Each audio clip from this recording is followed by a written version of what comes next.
everybody. Stay here. We got to ask you some questions. We got to get it for the record. Okay. All right, take me back to the early days, okay? Yeah, early days, Bomb Squad Similac days. and all the way back. All the way back? So what's happening? So how does this whole thing get going? How do you start? How do I start? How do you start? Well, here's the irony. And I know Keith Shockley's in the house, by Bomb Squad, by the way. Word. And, otherwise known as the Wizard KG. He was a DJ with a group called Spectrum City with another DJ named Mellow D, and you guys know him as Terminator X. And they were the party machine out in Long Island doing their thing. And Chuck had this radio show on WBAU in Adelphi University. And they really wanted to blow that up. That was their thing. And Chuck got in his head that he wanted to manage artists. So he started forming these groups, these little groups and names, him and Hank. And he'll put together these names like Kings of Pressure and Terminal Illness Crew, Leaders of the New School, by the way. And you guys heard of them, right? And they would populate these groups by having contests and having these little things, and people would come and they'll battle and they say these guys would fit here. Well, the first battle they had, they were looking for a group called the Kings of Pressure. And it was signed the Next Plateau, and I went up there with the rapper that would later be known as Charlie Brown. Yeah. And we went and we battled, and I won. So I ended up doing the Kings of Pressure stuff, and then one day I was asked to come in and scratch on an album called Your Bum Rush the Show. And at the time, you know, there wasn't Public Enemy yet, so it wasn't like, oh, I'm gonna do a big album. It was like, oh yeah, I'll do some scratching on some record. I was in high school, why not? And I went in and one day I did the scratching on everything they asked me to do. It was myself and Terminator X. Different styles of scratching, so we would complement each other. So what's happening, stylistically speaking, on Long Island as opposed to what's going on in the Bronx or Brooklyn or so? Was there differences, noticeable differences back then? Of course. I mean, I'm from the Bronx originally. And I moved to Long Island to talk about culture shock. I'm like, yo, there's nobody on the corners, you know? Then again, there's no bodegas, and then, you know, well, now there's a whole bunch of bodegas in Long Island. You know, so I moved to Long Island, and it was like, you know, very quiet, you know, and it was a burgeoning Puerto Rican population happening in Long Island, all 10 of us. And, you know, so I was always the minority in the minority. So I moved to what was considered the country, to the Bronx cats, and I moved to Long Island. And so when I saw people doing what I was doing in the Bronx, and I was a b-boy, so I was doing this anyway. Word. And I had a little name for myself then, so I moved out there, and that's actually how I hooked up with Brown and Busta Rhymes. They actually came to me looking to be part of my b-boy group. So, you know, when I got down with the DJ thing, it was like, okay, they got crews out here, and they were actually real good, but they were always dismissed by the city. And ironically, that actually helped them be better than the stuff that was coming out from the city, because the difference is, you know, the subject matter, obviously, the cadences, stylistically. Rakim, of course, who wine dances, aunt was Ruth Brown. So, you know, he had some kind of real funky, you know, jazzy rhythm to his expression. Chuck is a little older at the time when he actually came out. So, you know, the thought process was different than these young cats that were kind of like just following along the Cold Crush Brother route, that kind of thing.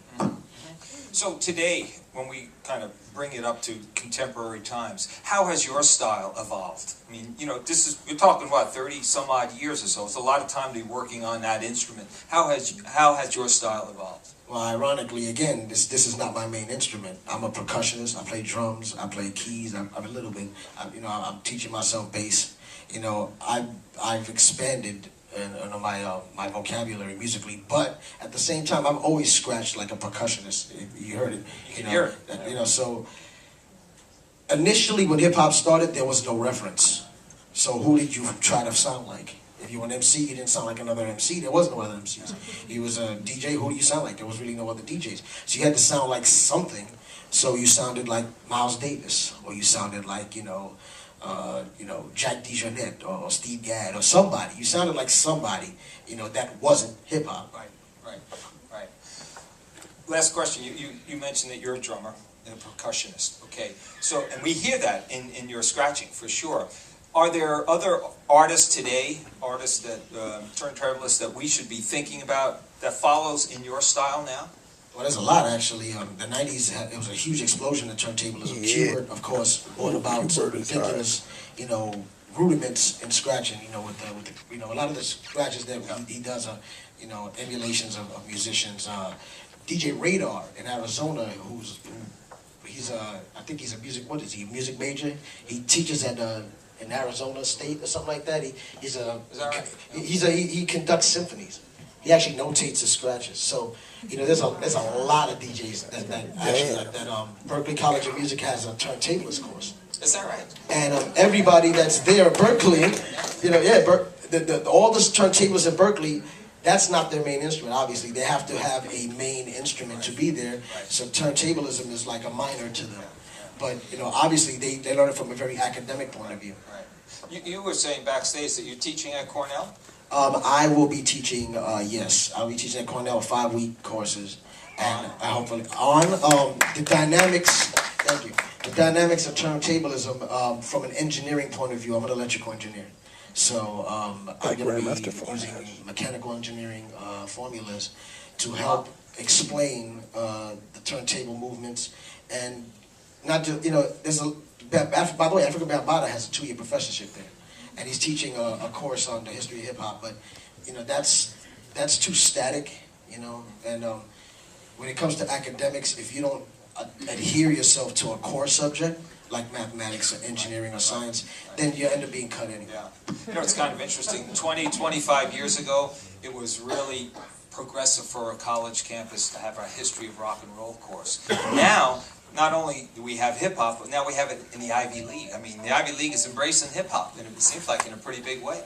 Well, it should. Unfortunately, us in the hip hop world haven't really approached it from an academic standpoint. So now that the younger generation, they're growing up with, master's degrees and PhDs, and they're able to do that, and that's a great thing. Yeah. How about you just leave us with a little taste of music before you leave the stage? All right. Johnny Juice.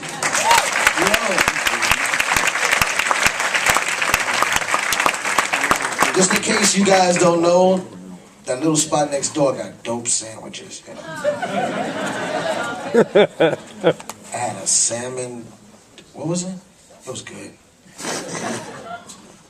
You guys like salmon, don't you? Salmonella? Seaweed. I don't know about that, man. All right, I'm gonna need some class participation again. Is that you, Brian Hargrove? I swear to God, man, you're getting cranky in your old age, man. All right, so we're gonna need clapping again. You're lucky I didn't do what Bobby McFerrin did when he was doing that pentatonic scale thing. You guys seen that? You guys didn't see that. Stop lying. You're like, I saw that. No, you didn't. All right, you ready? Now this time you're gonna clap again. This time you're gonna clap when I scratch a kick drum, okay?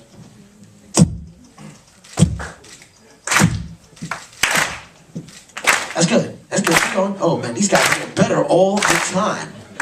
I like you guys.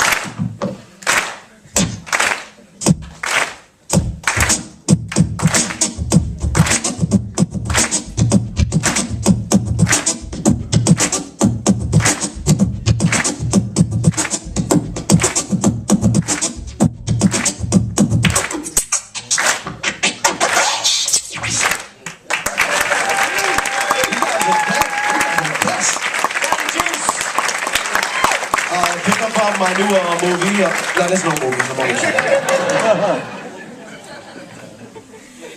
This is your mic?